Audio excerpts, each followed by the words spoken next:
Ooh, delicious cringe. Hey. So, welcome to Tales Tomorrow. I'm Morrow, your storyteller for today, and with me we have some more RPG horror stories. Hey, guess what? Dragons.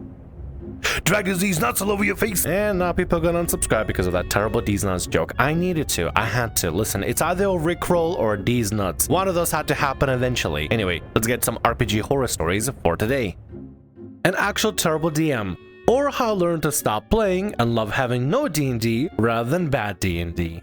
Have you ever been told as an aspiring new dungeon master that using a DMPC is a bad idea? Have you ever been warned as a player that a DM using a DMPC is most likely a red flag and that you should tread with caution? Has your DM ignored this advice and used a DMPC anyway, or have you been witness to a D&D game fall apart because of DM's poor use of DMPCs? The writer's laying on very thick about what the problem here is. I'm gonna make a wild guess that it's about DM and their DMPC. You may be entitled to compensation or at least acknowledgement and empathy of your suffering through a simple tale of my experience with a new DM using DMPCs in some of the worst ways I've seen. Now, one could easily argue for the usefulness of DMPCs in how they may fill niche roles or provide utility or healing that the party has opted to neglect, or be okay with not having a dedicated source of either. In either case, as long as the DM, new or experienced, has the emotional maturity of a grown, functioning adult and can communicate like one, I think a DMPC can help things to go right as long as it doesn't steal agency from the players at the table. However, this isn't r/RPG success stories, so you all generally know where this is going, because this DM in particular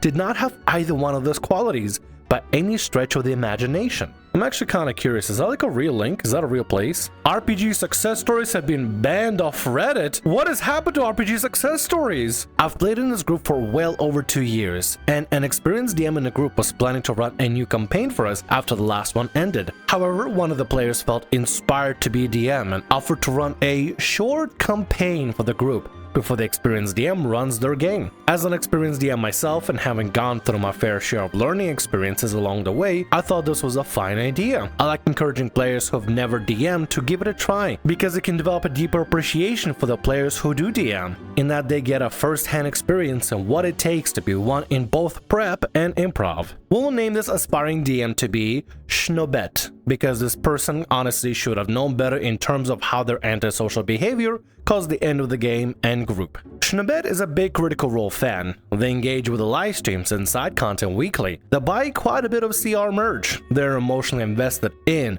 and fawn over the characters. They celebrate Belle's Hell's milestone in real life and know the plot intimately. Obviously, enjoying CR content does not a toxic person make, but I do think the parasocial aspect of the CR interest is worth mentioning for context. If there's ever anything popular in social media or anything like that, it usually gets a bit of a parasocial following here and there, but you can look at any game. Think of any mobile game, any waifu game out there. People sometimes go way too deep over something and they know the lore like the back of the hand, and then you have moments where people start gatekeeping the content whenever somebody new comes in by asking like, oh, do you know everything about my favorite thing? Do you know this? I bet you're not even familiar with that, huh? And just becomes like a big dick measuring contest of who knows the most about this one favorite thing of theirs. It gets weird. Schnobet is quite busy outside of TTRPGs. They have numerous commitments and obligations, and when asked if they could actually juggle putting in the time to prep and run games, they assured the group that it would not be a problem. Schnobet is a very sensitive person. If you've met the type, you'll understand what I mean when I say they're extremely conflict avoidant, never communicate what they want or need, and as a result, trying to understand and cater for their needs feels like pulling teeth. Schnobet is never on time for anything, even outside of the TTRPG context. If the game time is set for 2 p.m., we don't start until 3 p.m. at the earliest. This is also an issue every single game in the campaign prior and remaining a problem while they DM'd. I've laid out who Schnobet is to better contextualize the problems that surfaced while they were the DM, but what happened that caused the group and game to fall apart? Strap yourselves in, it might be a wild ride. I think one of the biggest reasons why DMPCs just don't work is that the DM is playing the PC, and as a result, the DMPC has massive advantage by default. The DM can homebrew whatever they want for the DMPC, whether it's items, stats, abilities, spells, passive traits, or feats that normal PCs wouldn't have access to at the same character level. Oh yeah, no, that's a biggest offense. If your DM is literally have a DMPC just so they can give him a little bit of sprinkle of DM magic to make him super fanciful and great and stuff, you know you have a recipe for disaster. You should probably talk to the DM about this whole thing and ask him not to do that sort of thing. The NPC has insider knowledge that the DM knows for what is to happen in any given situation the party faces and must, at the best, make the DMPC's choice suboptimal or downright dumb, just to avoid metagaming. The DM may be tempted to keep the DMPC out of danger by having enemy NPCs attack other characters more often. On top of it all, the DM has to balance having the DMPC's agency against the actual PC's agencies. For example, should the DMPC use an innate class ability such as turn undead to ward away the horde of zombies shambling toward the party as a PC would, or intentionally not use it to avoid looking like they just solved their own problem? I guess it really matters for the context, but if you have a DMPC that is playing how they would play out, right, how you would do in character, you literally can pull a that's what your character would do. If your character would actually do it without DM's knowledge, then do it. Even if it's something smart, even if it's something brain dead. But as long as your DMPC doesn't take the spotlight and play a support role for the party, you know, assisting them in whatever they're doing, then I think it's fine. So I guess at the end of the day, I would say that context matters for how you use it. You don't want to completely nerf the character, because if they just become useless for the party whenever you're DMing, then what's the point of having them? Again, I just want to make sure I clarify that I'm not here to defend DMPCs or anything. Do whatever you want in your games, do whatever you like to do, but if you are gonna do it, as a DM, make sure you do it fairly. Make sure that every single thing that's there is within fair and reason. I understand OP is just really upset with the whole experience because they probably had a horrible experience with the DM that overused the DMPCs and self-inserted themselves in this character, just ham-fisted them into every part of the story. That's probably what ended up happening. But I just want to let you know that if you want to use DMPCs for your games, there's nothing wrong with that. Just play them fair. Context matters in these sort of things, so as long as your character does things in context where it makes sense for them to do things in character, literally pulling a this is what my character would do kind of thing, and as long as it doesn't diminish the importance of your main cast, your players, then I think it's fine. The plan for Schnaubet was to run what was essentially a prequel to the next campaign that the experienced DM wanted to run. We start at level 1 and only clawed up to level 4 by the time the game imploded on itself. We will get to that later. The problem started when Schnaubet created their player character to have it ready for when they played in the next campaign, but decided that the PC will be involved in the party as a DMPC. The DMPC was a cleric, and the justification for bringing the DMPC into the group was because no one was playing as a dedicated healer. Some members of the party were fine with it, while others were either ambivalent about it or held their concerns in, if at least to give the DM the chance to learn as they go. However, this DMPC quickly became both a roadblock and suffered from the classic main character syndrome. The DMPC was what you would describe as the current Disney adorkable archetype, combined with unmistakable amount of self-insert where it was evident the DMPC was clearly Schnaubet. Schnaubet would regularly roleplay the character to be unsure about themselves and suggest the party make the calls in situations, which prompted the party to be the core decision makers, in the beginning anyway. In general, that's not bad, right? Schnaubet is not using the DMPC to solve all the players' problems or trivializing what the players set up with their excised agencies, so it can't possibly become a problem later, right? As with most TTRPG problems, it started with the little things.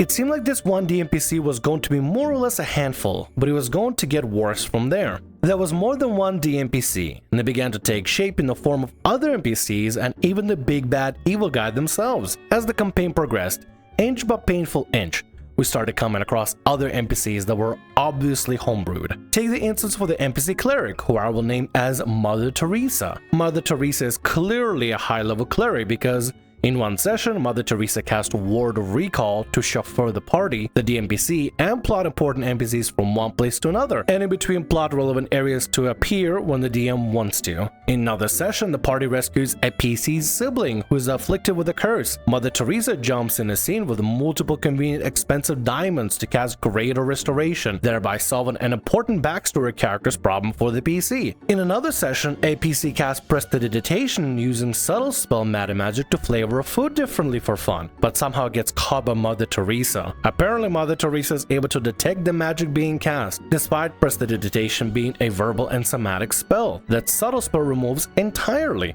All because Mother Teresa has a passive perception of 28 somehow. I've tried doing the math and build, and if I recall, Mother Teresa would have to be easily level 9 or 10 with a very specific feat that boosts wisdom on top of wisdom score being 20. Yeah, okay, ignore what I said completely. Ignore about the DMPC. Just don't do that. Simple as that. If you want to know how to not run DMPCs, just don't do that right there. None of that. All of that, you see that on list? None of that. However, the same Mother Teresa DMPC who can detect unseen magic and cast high-level spells on behalf of level 3 party also becomes completely incapable in the most inconvenient times. For example, we had a plot important NPC that Schnobed had decided will stay behind in a small village. Because the party was assured he would be kept safe by Mother Teresa herself, we opted to leave him in her care and move forward with the adventure. However, when the party asked Mother Teresa where this important NPC currently is so we can fetch him for the next plot beat, she apparently forgot about the NPC altogether, and the DM had her play dumb over his lack of safety. I'll touch upon this point later, but the reason for this is because Schnobed wanted to have the plot important NPC be vulnerable in order to have the BBEG charm them behind the scenes without the party's knowledge. With the justification being, well, you didn't say out loud that you were going to bring the NPC with you. I have no idea if I'm pronouncing the name correctly, but this Schnobed person is really starting to irk me really badly. Now let's talk about the BBEG. It also became clear that the BBEG was also heavily homebrewed and overpowered because BBEG had the following. BBEG was a wizard but would regularly have 19 AC at minimum, and would know this during combat, where we would attack and BBEG would use shield, giving them 24 AC. BBEG also had a staff of cold because the DM would frequently cast cone of cold and ice storm to prevent us from getting too close. We were level 4 by the way. BBEG apparently had a passive perception of 26 or 28 and no amount of sneaking did us any good.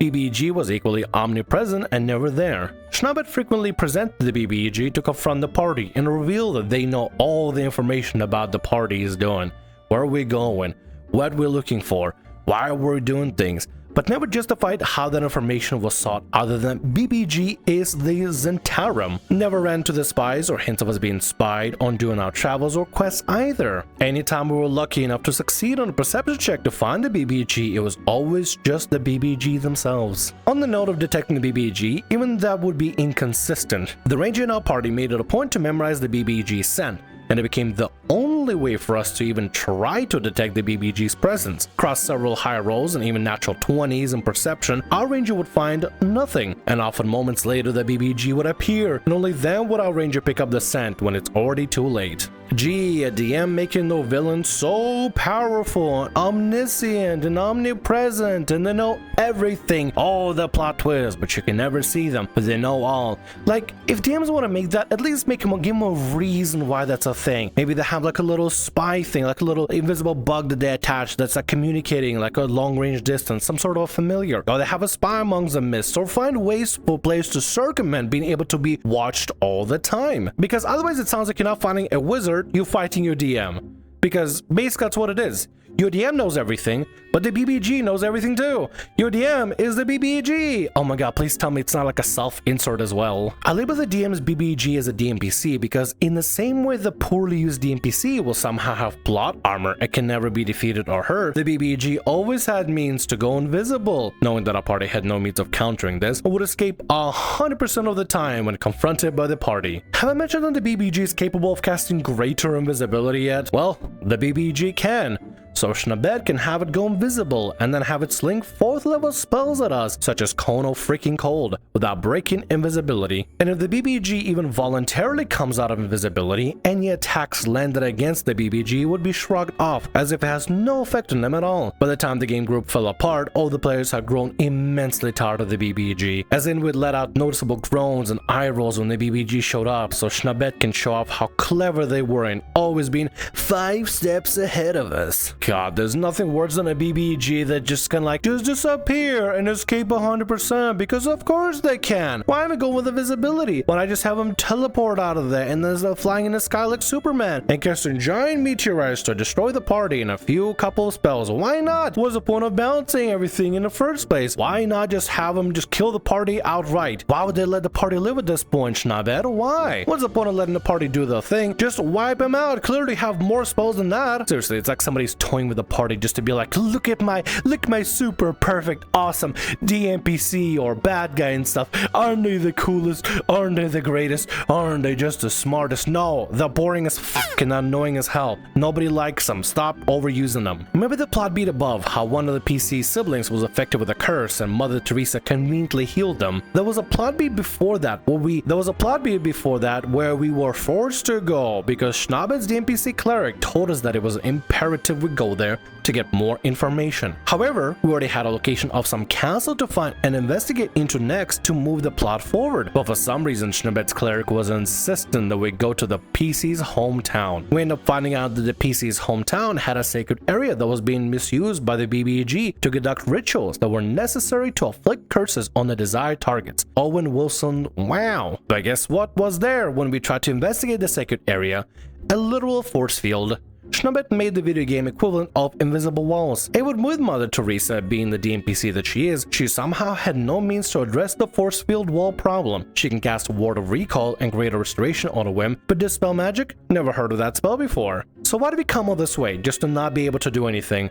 We end up leaving to go to the castle that we know is the next place to go anyway, so apparently we went all the way there just with Schnaubet to incorporate a PC's backstory into the session and spent over an hour to have us eat and drink tea with the town leader to discuss problems we were already investigating. And after we investigated the castle we knew we needed to go to, the force field dropped and there wasn't anything we found that warranted hiding behind a force field wall. No player decision was safe, however small or impactful it was. For example, Schnaubet asked the player, "What is your character doing this morning after the long rest?" The player mentioned they're practicing the weapon skills to remain sharp before they adventure ahead, describing how they set up targets, shot arrows, worked on accuracy, etc. I think most DMs would supplement what the player is setting up as a scene by having the player make rolls for arrow shots, or describe how the arrow sinks into a wooden stump they're shooting at. Maybe even help make the player feel cool if they decide to do some trick shot or something. Enter the DMPC to disrupt the scene that the PC was trying to set up and show off their fox familiar. The entire scene is taken over to describe how cute the fox is and how it's snuggling up to the PC to beg for food, making yapping noises, and so on. Never mind what the PC wanted to set up, even if it was just to simply say, "My character is doing this thing," and move on. Man, the writer is so annoyed over the whole thing. You can just read it in the tone. I can just feel it. I can feel like the slight tinge of annoyance throughout this whole text. And I mean, I understand where they're coming from. They had a really bad experience. I hope y'all gave the DM some sort of feedback over this whole thing, because if there is no feedback given to this new DM, that definitely can be a problem, right? Bad sessions going bad, that's one thing. But if you're not giving feedback, or the DM is not asking for feedback, or not even, here's the worst part, not even taking any feedback, then yeah, I could see how this can really spiral to be a complete and utter disaster. But I mean, even bad games can turn around and become good, as long as players communicating with each other and taking feedback and stuff like that. Another example is when the DMPC intentionally interrupted the party in-game mechanics and agency using the "that's what my character would do" justification for their behavior. The spellcaster casts invisibility on a teammate so they can quietly scout ahead for traps or enemies. The NPC begin out loud, "Where did you go?" while waving their arms around to try to find the now invisible PC. While the party is trying to be stealthy in a domain of an important plot-relevant area that we are trying to investigate without being caught. Oh yeah, no, that's annoying. In some sessions, the DMPC was either intrusive. In other sessions, the DMPC was constantly made to be pinning for the player's attention and hog game time as a result. For example, some party member would discuss what they need to accomplish the next day by going over the details of what they learned so far, until the DM describes how the DMPC would walk over to a lake and sit down on a log. When the party members didn't go engage with the DMPC, the DM would have a noticeably dejected expression on her face, which then prompted other players to babysit the DMPC in those inter-party moments instead of moving the plot forward, evoking pathos through meaningful roleplay or reveal backstory moments. Because Schnaubet spent more time being a PC instead of a DM, we were often snuck in long, drawn-out sessions of not being able to move the game or story forward because the DM was too busy being in character, describing how they make breakfast, preparing tea, delicately pour them out into lengthily described teacups, what the food tastes and smell like, all the while the call to action remained unanswered. Ugh, Schnaubet should have just wrote a book. Like, I get it if you just want to play a PC, but then why'd you volunteer to be a DM in the first place? Have the other DM take over and you could be a PC at that point. If you're gonna be DM, and even if you have DMPCs, all your focus should always be on the main players, the main cast. Whatever your DMPC is doing in the background is something they're doing in the background, leave for a few words, but then take the focus back onto what the PCs are doing, because they are the focus. DMs have a responsibility to the players to make sure that they're engaged and they can move forward, and so that everybody can play. But DM has their role and players have their own. As a DM, even if you have a DMPC, you can't have your cake and eat it too. There's a balance between things, and you have to balance out your priorities as a DM over your priorities as a player. Because you're a DM right now, not a player, Schnubed. You gotta focus on being the DM first, player second. Where things got really uncomfortable is when Schnubed began to engage in PvP against one of the PCs using their DMPC. Apparently the DMPC cleric has a sensitive spot when it comes to religion being criticized in a backstory, and one of the PCs made an offhand joke about how religion can come off culty. Schnubed interrupts the PC's conversation to describe how the DMPC glares at the PC who made this joke and storms off, attempting to hijack the scene yet again. The PC who made the joke in game capitulated and engaged with Schnubed's DMPC, who then proceeded to respond with "nothing's wrong" multiple times when asked if something was in fact wrong.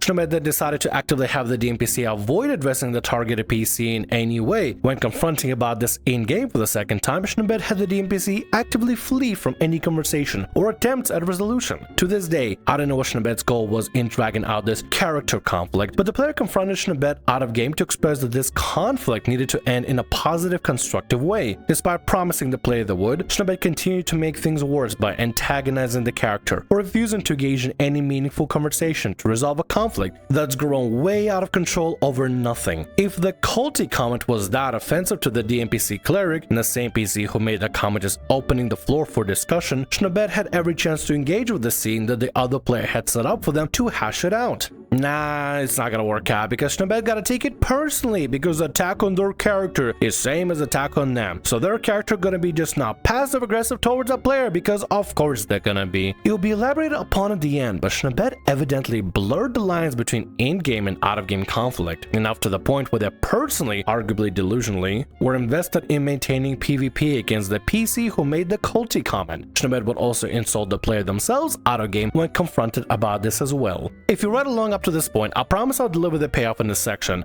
but at this point we're madly exhausted. We've had no agency in affecting the outcome of all the plot beats.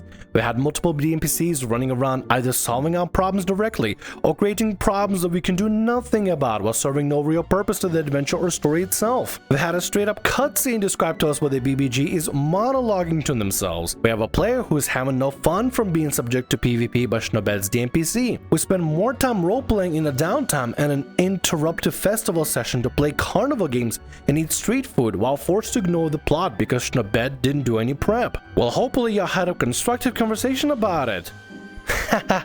What am I saying? It's an RPG horror story. Let's see how it ends. Remember that brief bit I mentioned about how Schnubed intentionally contrived a situation where a plot important NPC would be intentionally left vulnerable for the BBEG to charm him? In the final session, this important NPC had finally arrived to catch up with the party, already charmed, of course. It's worth noting that we only interacted with this NPC maybe a handful of times at most, and he continued to behave in the same one-dimensional "I'm the smartest and greatest" personality that he was introduced with. So reasonably we had no reason to suspect anything was wrong with him. We get to an area where the NPC had kept hidden a plot-relevant item that we need to find to progress the story forward. He then begins to behave strangely and out of character to this "I am the greatest" routine and unlocks the hidden item before we have any chance to investigate the area or even physically stop him. Seriously, we couldn't even physically stop the NPC from moving. One player rolled high on an athletics check to pull him back, but somehow Schnubed narrated the actions are pushing the NPC forward closer towards the item to unlock.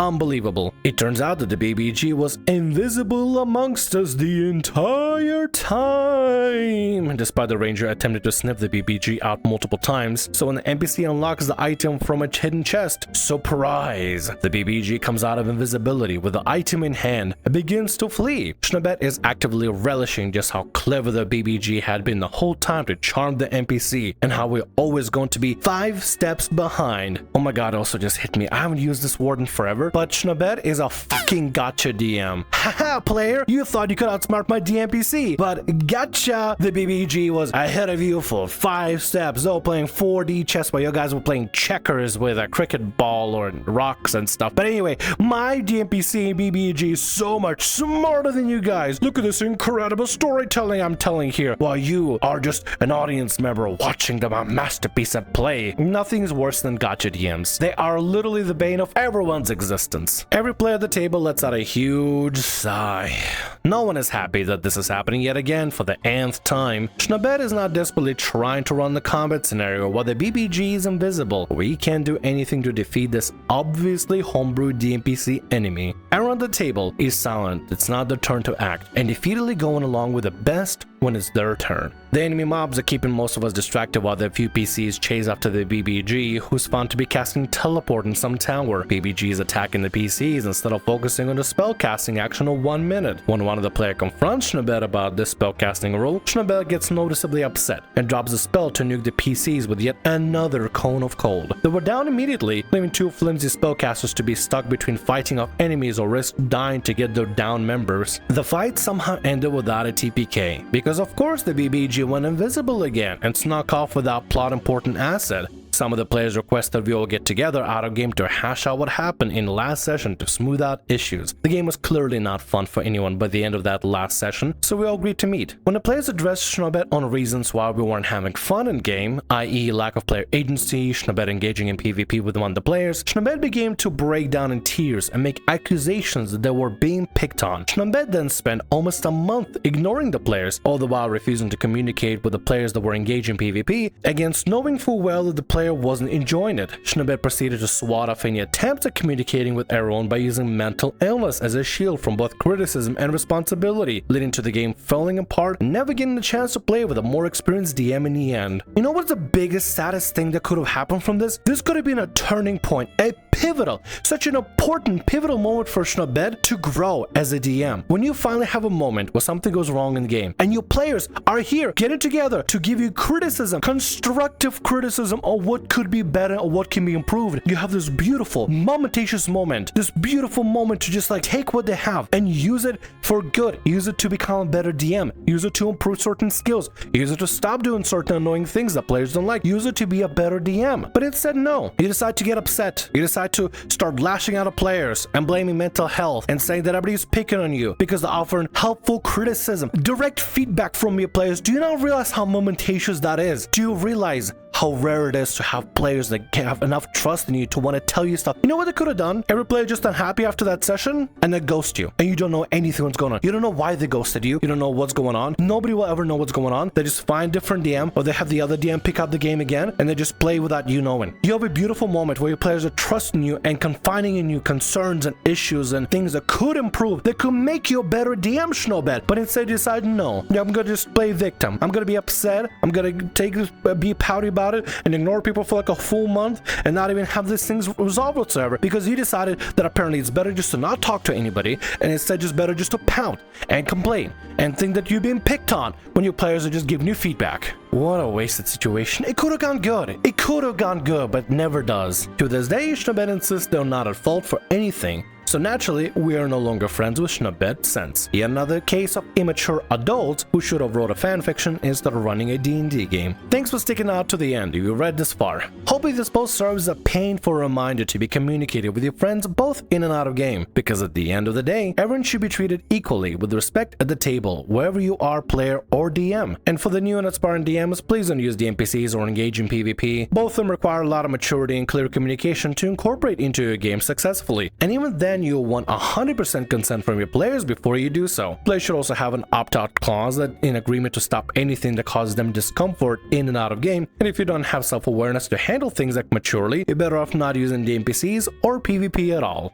Also, while I agree to stay away from DMPCs for a bit, don't be afraid to use DMPCs. Use them cautiously. Don't make them overpowered. Don't make them the main character. Make a DMPC that doesn't take the main role, but instead elevates other players and makes them feel more powerful, feel more important, and supports them in their endeavors. And with that, that's going to be all our stories for today. I want to thank you very much for watching, and thanks so much for being here. If you like what I do, consider subscribing to the channel and leaving a like. Also, if the RPG Horror Stories ever goes down, or if you want to submit your own personalized horror story, email is down in the description below. I'll see you again in more Tales tomorrow.